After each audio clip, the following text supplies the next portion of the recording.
how has it affected me? Well, stay tuned to find out.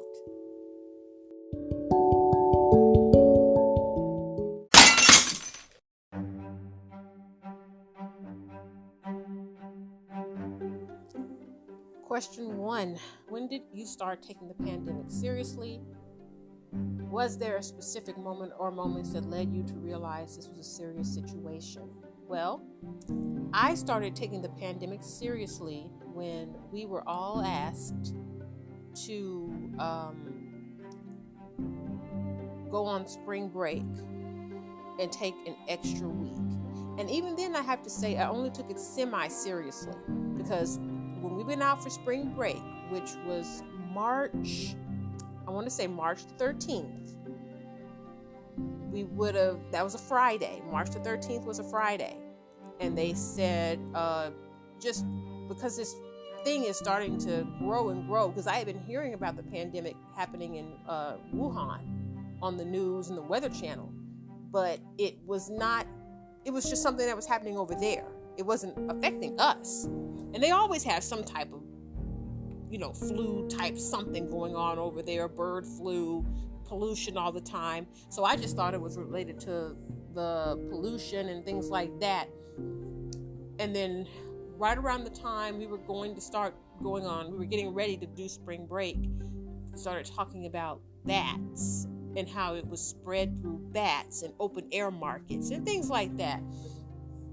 But when we went to school on March 13th, Friday the 13th, there was rumblings in the news about this pandemic and how people were getting really sick and it was killing people. And I remembered thinking, it's over here now? It's in America? Well, bird flu came here too. H1N1, all that stuff. So I still wasn't really worried about it. And then when we got out of school, regular time, on Friday the 13th of March, all of the superintendents in the Fort Worth area, including ours in Burleson, was at some sort of a meeting or having some sort of a Skype meeting or something, and trying to decide whether or not to close school, which I thought was kind of funny and outrageous. And then we got the email from the admin building saying, have a good spring break. Because of this new sickness that's going around, they wanted to do like some extra cleaning. And so they said, don't come back after spring break on the 23rd.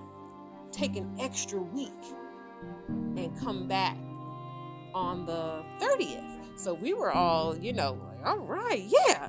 So we all, we got the kids out the door and packed, cleaned up our stuff, unplugged computers and printers and things, and we left, and that was the end of that. And then while we were on spring break, week 1, people were, they were still just kind of buzzing about closing stores and closing this and closing that. Well, I work on the weekends at a little store, Dollar General, right in front of my neighborhood. So I was, that second week that we got off, in addition to the first spring break week, I just went down there and worked, because a lot of stuff was just starting to kind of shut down, but it wasn't that bad. Like I could still go to Home Goods. I love going to Home Goods. I could still go to Walmart. The regular grocery store, drugstore, everything was still kind of open. And at that point, people were asking about masks, but it was not recommended or required. So I was working at the Dollar General. People were coming in and out and bringing them up and bagging their stuff and, see you next time and all that. Everything was fine. And then when the day before we were supposed to come back to my regular job at the school district on the 30th of March, they pushed it forward and they said, no, don't come back on the 30th of March. Come back, I believe they were saying, after Easter. And Easter was, I believe, the Good Friday was April 10th. And then they were like, come back after Easter. So we would have come back on April 30th. So we went from, that would have been April 13th. So we went from coming back after a 2-week spring break on March 30th to it being pushed to April 13th. Because even Trump was saying, oh yeah, this will all be done by Easter, it'll all be great, and blah, blah, blah. So it still wasn't quite as bad. You couldn't find toilet paper. That was odd. But even then, I didn't really take it too seriously, because even when I couldn't find any, but thank goodness I worked at that store down the street, because I was able to get it. And they didn't send much toilet paper, on top of the fact that people couldn't find it. So that's when I kind of was starting to kind of look around like, okay, what's happening here? They know we don't have toilet paper here, but the supply, the distribution center isn't really sending it. They would send maybe 2 cases a week, which was nothing. And usually we'd have toilet paper stacked up, on the back shelf where we display it. It would be up to the ceiling, but now there wasn't any. I was able to grab, at the lowest point, maybe 5 individual rolls, like you take to go camping. I was able to grab 5 of them, and I ended up giving out 2 of them to customers who had come in looking for toilet paper, and we didn't have any. And all the individual rolls had been snatched up. So I ended up giving out 2 of my 5. So I brought 3 home. And then I was able to, maybe a couple weeks earlier, I was able to grab 1 giant, like 15, 18 size roll with rolls of 15 or 18. And that was all I had, plus the individual rolls. So I started kind of getting a little bit like, what's going on here? And then Easter came and went, and we were all still at home. And then they pushed it to May. Okay, you're going to come back on May the 4th, May the 5th, or whatever it was, the first full week of May. And then that got pushed back. And then I said, okay, there's something really serious going on here, because I can't think of anything on heaven or earth that would make them close school. That's when I really took it seriously, when they kept pushing the date to come back to school, further out. That's when I knew, okay, this is something serious. This is not your regular everyday. You turn on the news and you hear about the bird flu, you hear about H1N1, pig flu, all that mess. I knew it was something a lot more serious.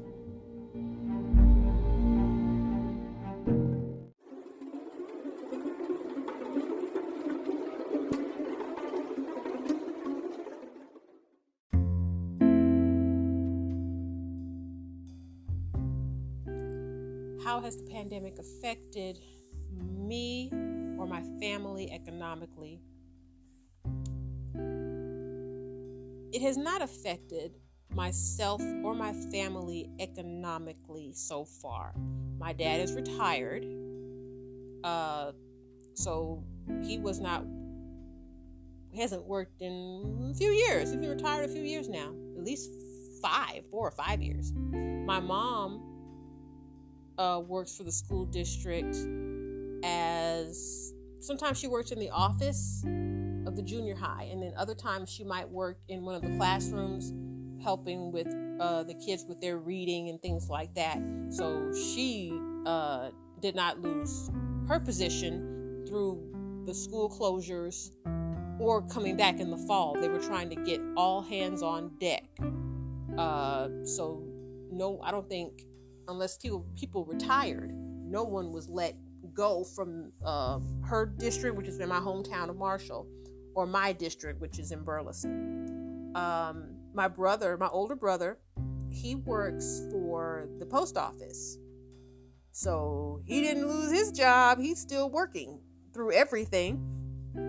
And my little brother, he works in digital video editing, and his company, which is called Market Scale, they just went from working in an office in that building in downtown Dallas that lights up on the edges in that bright green lightsaber color. He works in that building.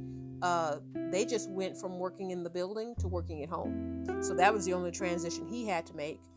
And my sister, she works in the grocery store in Marshall, and you know what was going on in the grocery stores. So if anything, she made probably a little bit more money because they needed people to man those cash registers and ring people up and get them bagged up and out the door. So if anything, she probably got more hours than what she would regularly get. And me, myself, we all had the school closed down for spring break and we never went back. But they still paid us.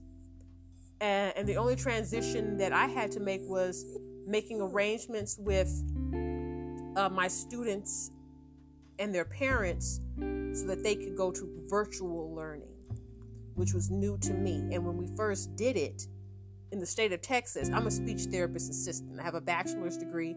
I'm a speech therapist assistant. And the rules before the pandemic were that assistants could not do virtual speech.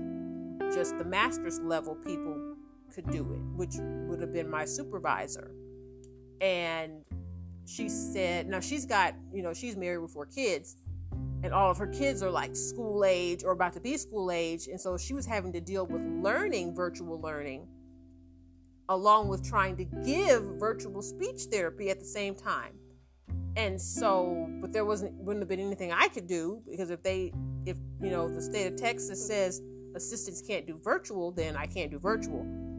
But right before, I'm going to say it was March was done, and by Easter or the week before Easter, Governor Greg Abbott changed the law because our professional organization petitioned him or wrote him or something and said, we need you to change that rule and give assistants the ability to see virtual students, because there's no way the speech therapist with the master's degree can do all of those virtual lessons alone and not get any help, because they were still having to try to hold annual review and dismissal meetings and work out, okay, how we're going to test the new kids, how we're going to test the old kids who might be testing out of speech or testing to come into speech therapy, and they just couldn't do it. So really, the only thing that changed around for me was trying to navigate the new normal. Which my first new normal navigation had to do with not being in school, doing virtual learning, virtual speech, which I had never done before, and working out with all the parents and kids a time schedule, because I had to see them between 8:30 and 4. I couldn't see anyone after 4, and I couldn't see anyone before the regular start of the school day. Thank God, because I would have slept through that. 8:30 was a perfect start time for me. And I could just put on a nice top or something, a hat or whatever, and do it right there. I would still be in bed most of the time, and I would just turn on Zoom, learning to use Zoom. That was another transition for me. And things like that. But economically, no. It affected the way I work and get paid, but it did not affect my pay and no one close to me. It didn't affect their pay either. Now, my grandmother works as a crossing guard for the local school district. She's retired too. I don't know why she just loves to work. So she got laid off, but it didn't affect her financially because she just does it to get out of the house. So you could say it cut into her money, but she was in no danger of losing her house or losing her car. So she was really the only person who was affected by it. But she just sat around and waited for them to call her to come back to do crossing guard. So she wasn't really sweating about it, I think the adjustment affected people a lot more than economics, at least in my family.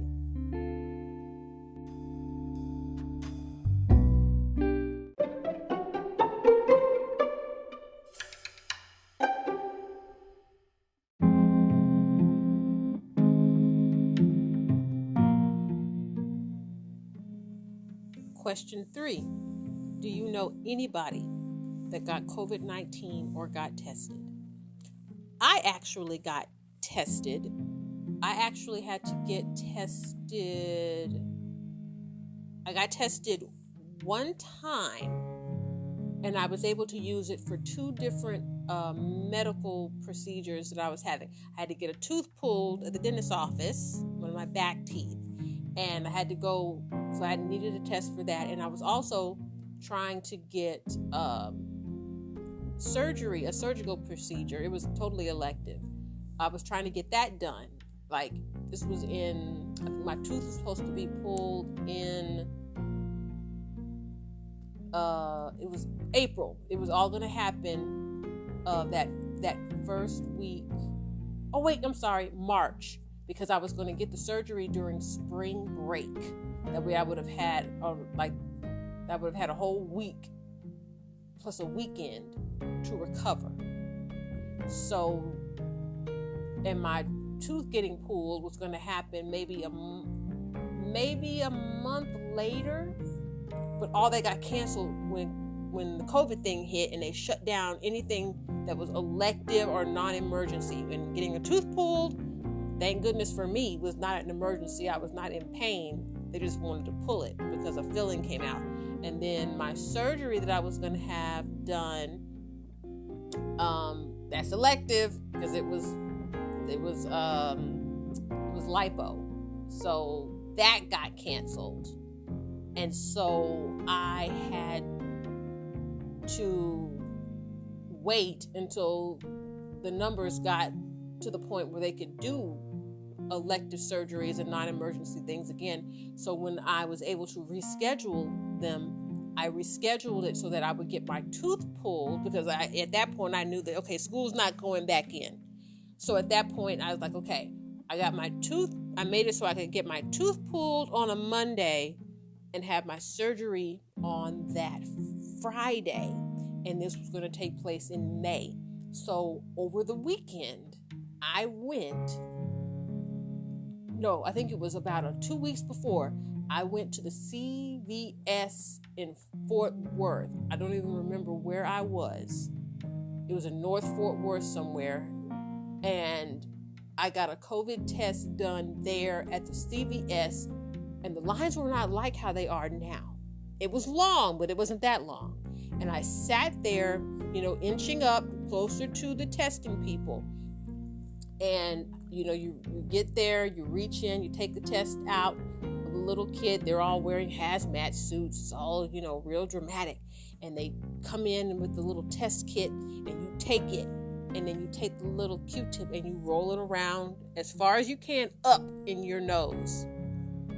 And then I forget if I did both nostrils or just one. And then you put it back in this protective little sleeve.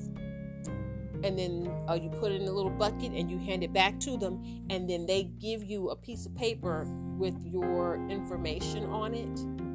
So you can call up the next day or so and get your results.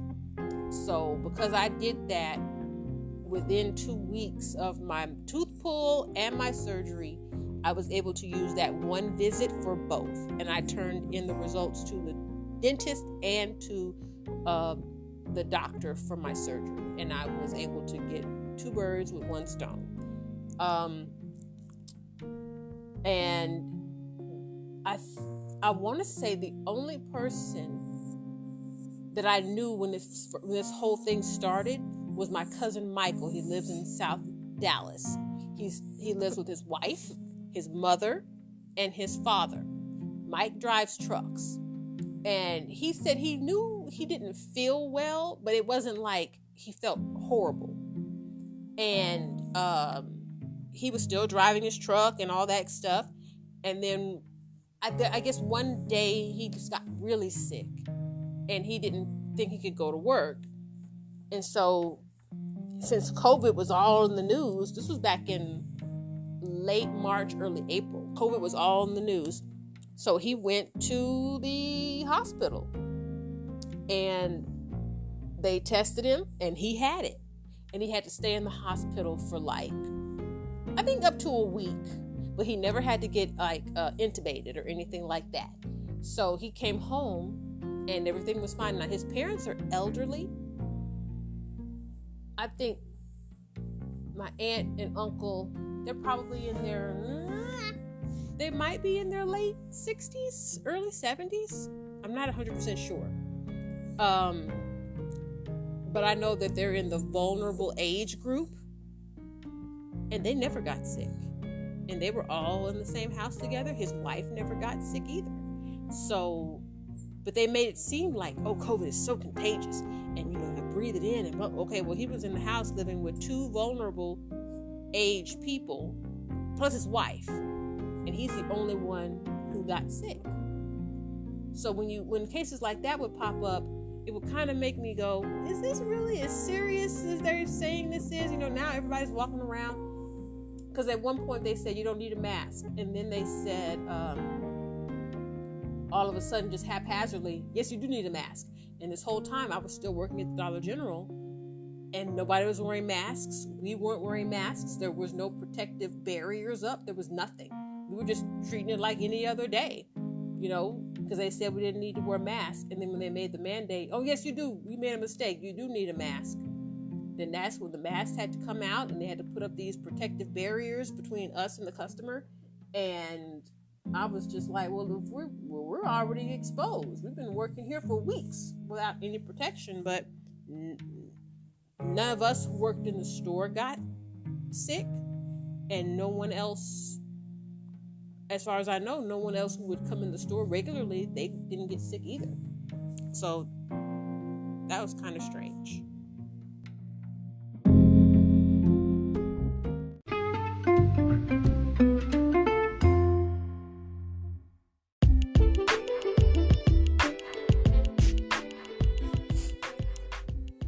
Question 4.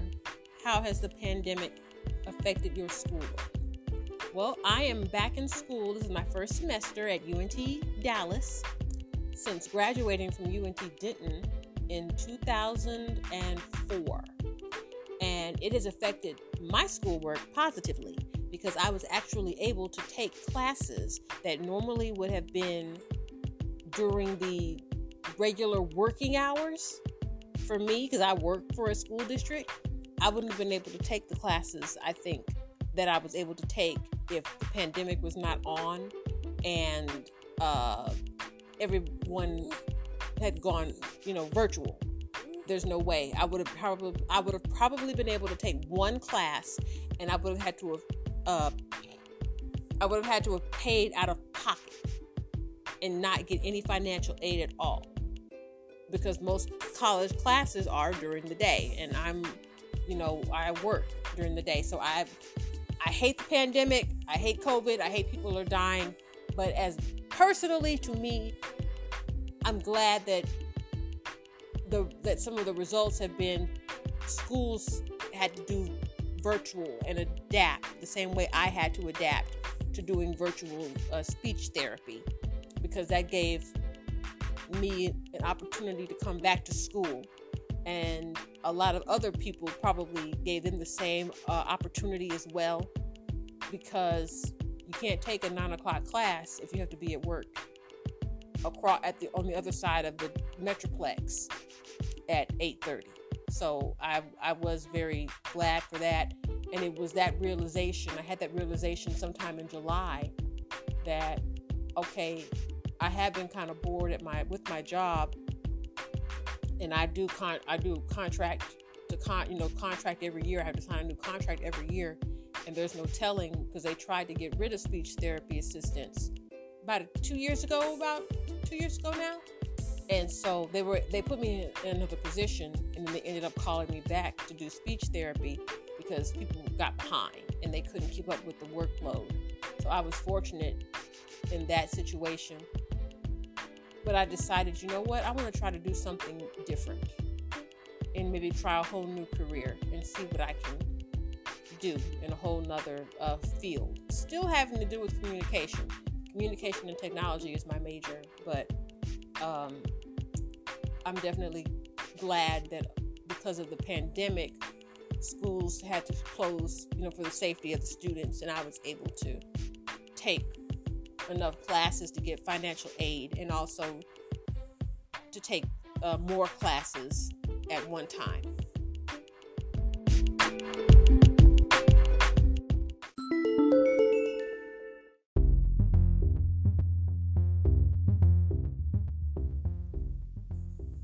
How well do you think your professors dealt with the pandemic situation in connection to your classes? Well, I think all the professors I had this semester did a good job with running their classes. I had 3 professors and I had 4 classes. I had new media writing. I had sport writing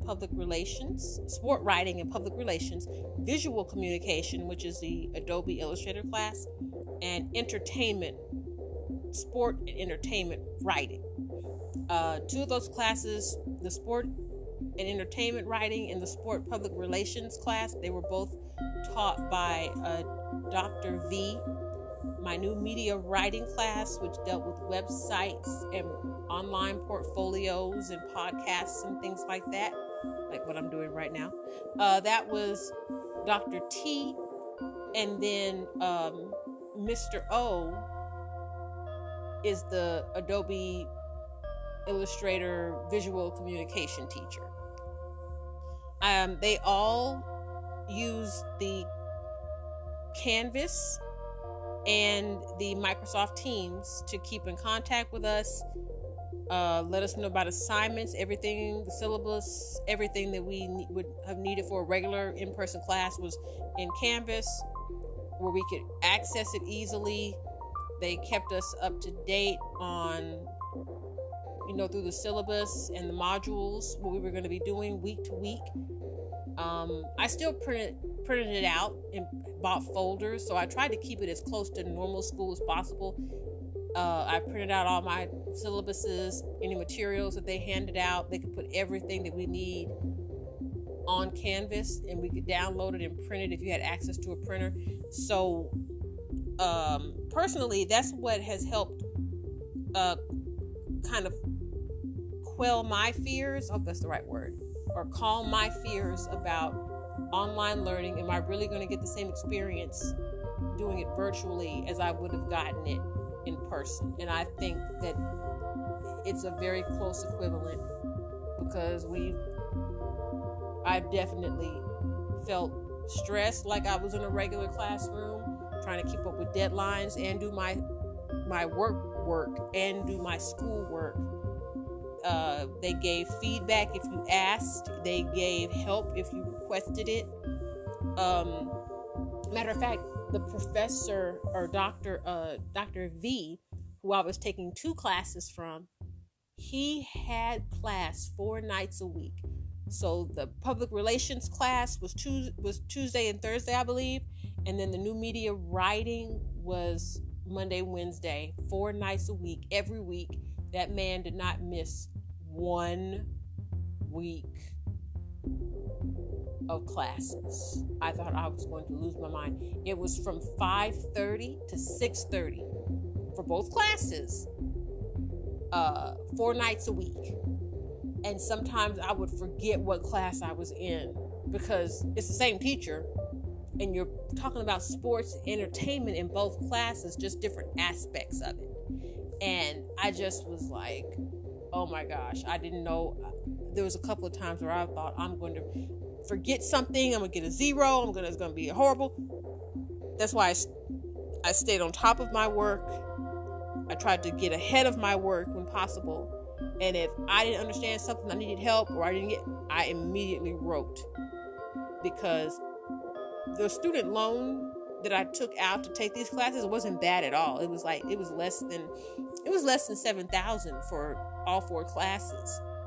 So if I'm going to be paying that back in a couple of years, I want to make sure I got my money's worth. So I made sure I was in class every time.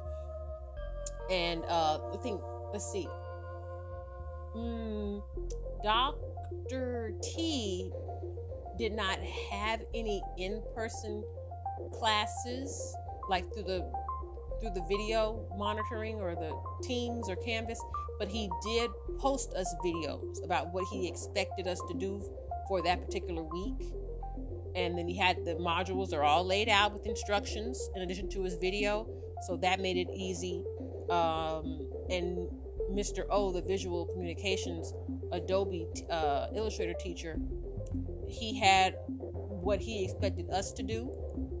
He gave extra credit. He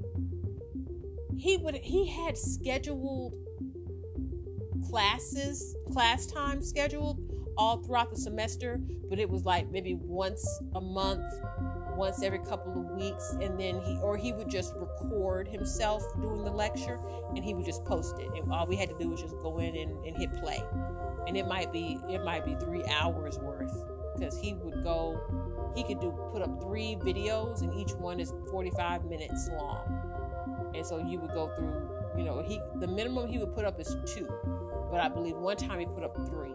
And so you just have to sit there, find the time, and just sit there and watch however much you can. So that made it easy too, having it recorded, and you can just go back and listen to it anytime you need. So I thought all of my professors did a great job with how they dealt with communicating and connecting us to their classes, so it felt like just regular school.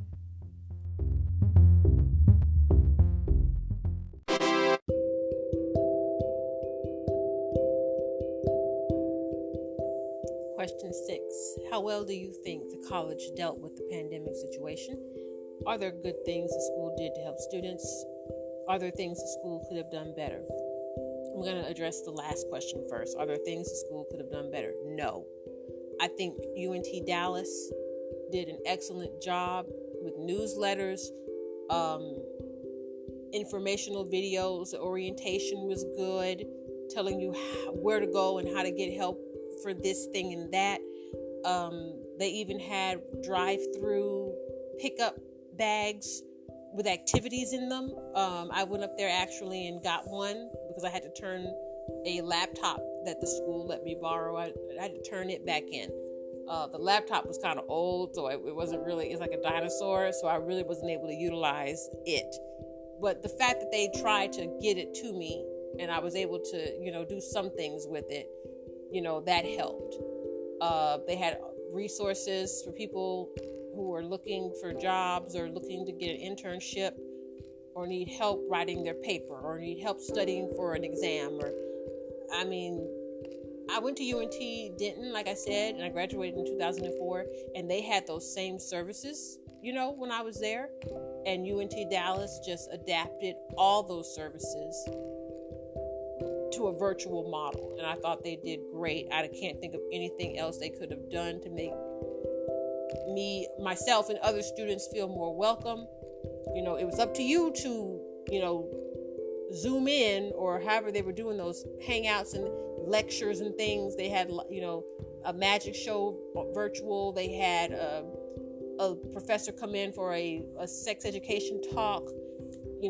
Art. They had, arts and crafts nights and all types of things. I think that they did an excellent job trying to keep the students connected. They had student government elections, for the people who wanted to get involved, even though they couldn't really meet and they couldn't be on campus together and, really do too much. They still had the elections and encouraged everyone to vote.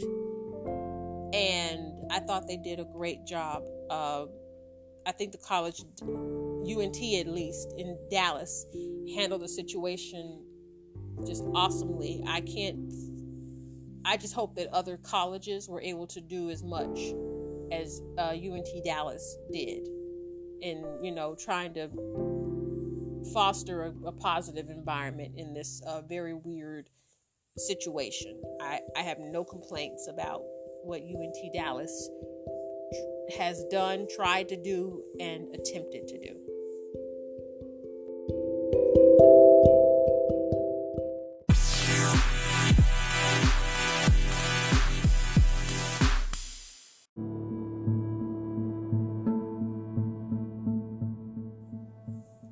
All right, final question of the evening. 50 years from now, what do you think you'll remember about the pandemic and will tell people about?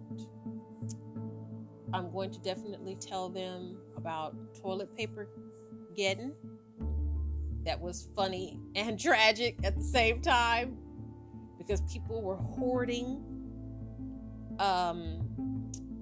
things, things like toilet paper. They were hoarding it, buying more than they needed, not thinking about other people. And the same with Lysol, that was missing. Wipes, Clorox. I'm surprised, Clorox didn't become a $1 billion company overnight, because all of their products got bought out of stores. And even at the Dollar General where I was working during that time, that downtime, they were barely sending it. So I don't know what you need, what ingredients are used to make Lysol, but they should have had more on hand, because that stuff was flying off the shelves. But I'll also tell people about how when other people were being selfish and hoarding, other people were giving and trying to think of their neighbor and, buy things for their neighbor. I know my store manager put back certain items for our regular customers, because we had people coming down from Arlington and Dallas and Fort Worth and coming into our store, people we'd never seen before, because we're a neighborhood store, so you get the same people all the time. And we would have all these people coming in because they were trying to come in and pilfer the stuff that we had down here for this small area here. And so our store manager would take things and put them back, because if she knew that one of our regulars was looking for toilet paper and couldn't find it, she would, tell them, call up here. I'm going to put your name. If we get toilet paper in, I'm going to put your name on it. That way it'll be in the back. And then when you come, you just call before you come. And if we have it, we'll tell you, and you just come pick it up. And she did that mostly for the elderly people and people who were regulars who just could not find toilet paper anywhere. And like I said, they weren't really sending it either. So, that took a lot of, I thought that was really nice of her to do. And trying to look out for the people, in this community down here. Let's see. What else? I'll tell people about how, schools were closed and you couldn't go anywhere. And I will definitely have to tell them about people politicizing wearing a flipping mask. And they thought they were really doing something like noble. Well, I've got my rights and I don't have to wear a mask if I don't want to. Okay, yeah, but what about the greater good? You could ultimately be saving yourself. So is wearing a mask really that restrictive? No, because I have to wear a mask all day at the school. And it takes a little getting used to, but after a little while, like anything else in this world, you adapt. So definitely I would have to talk about people being self-righteous and just preposterous. And also some of the kooky cures that people came up with, or they released on social media, and people would read it and believe it. Like there was one where this elderly man came in the store one day, and he was just a regular old man. He was balding, and he went over to the health and beauty aisle and bought 2 hair dryers. Now this man barely had hair, like classic male pattern baldness, and he went over there and he picked up 2 hair dryers, and he brought them to the counter, and I was ringing them up for him because I was like, oh, he must be buying this for his daughter or granddaughter or something. And one of my coworkers came up behind me from putting out ads or whatever, and the old man, knew her. And so hey Joyce, what's going on? And Joyce was like, hey, Mr. So-and-so, what's going on? And so he said, you know that whole corona thing? And this was probably in April. And so, we nodded at him, yeah. He's like, what you do is you take a blow dryer, and he pointed to the blow dryers that he had just paid for. And he said, you turn them on and you just blow hot air all over your face, and it kills that coronavirus.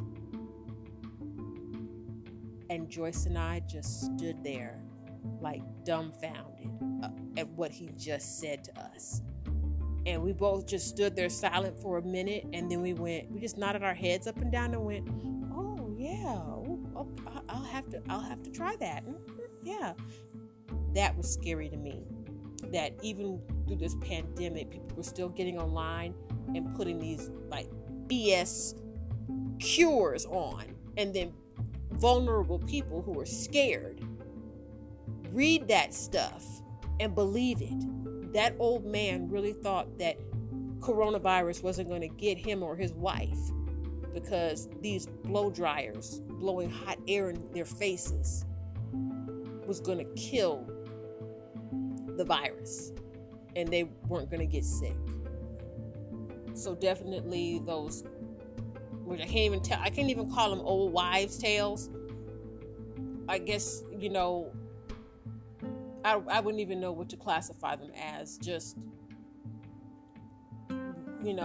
trolls on Facebook, trolls on the internet, having the time to put that stuff out. And it was early in the pandemic, but they found time to do that and put that out there and get people, worried and scared. That's probably why toilet paper getting happened, because somebody went on there and said, on the internet somewhere, and said, it'll give you explosive diarrhea or something like that. And so everybody went out and bought toilet paper, and diarrhea is not even I don't think diarrhea is even a real symptom of coronavirus. Now, you might get a stomach ache depending on how it hits you, but it's not going to make you need 80 rolls of toilet paper. So definitely that, how selfish people were, how selfless people were, and how anxious and eager people were to believe anything once they got scared enough. They were willing to do anything to try to preserve their lives, like that man who came in and bought the hair dryers.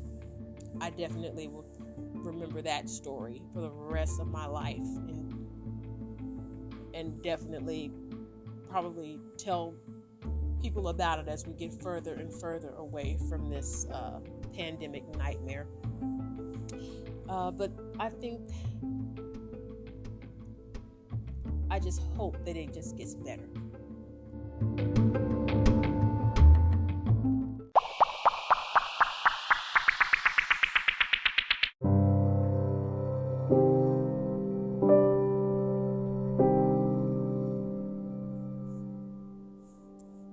Okay, well, this is just my wrap up for the pandemic questionnaire.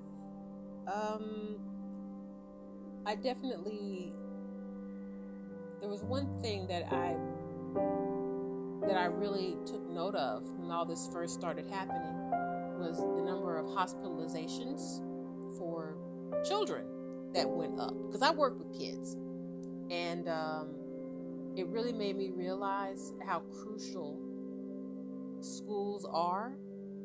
I never realized that kids going to school, for some kids, that's the only thing that kept them from getting hurt by their parents, was the fact that they weren't at home. They were at school during the day.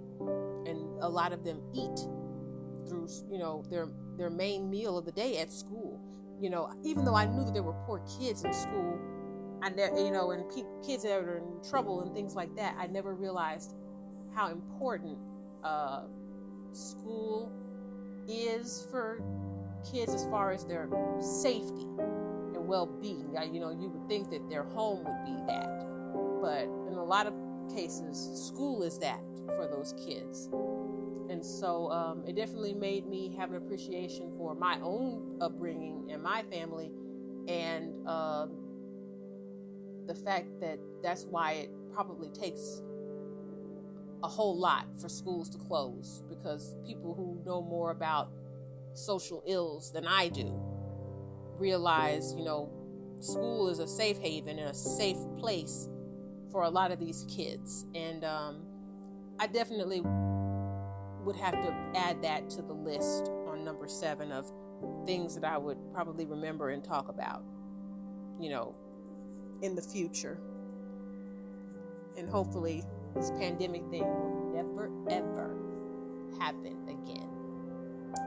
And then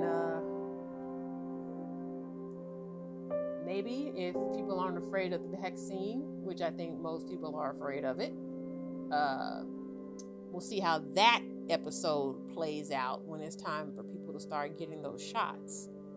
My bet is they might not ever reach 75% of populations anywhere to take that.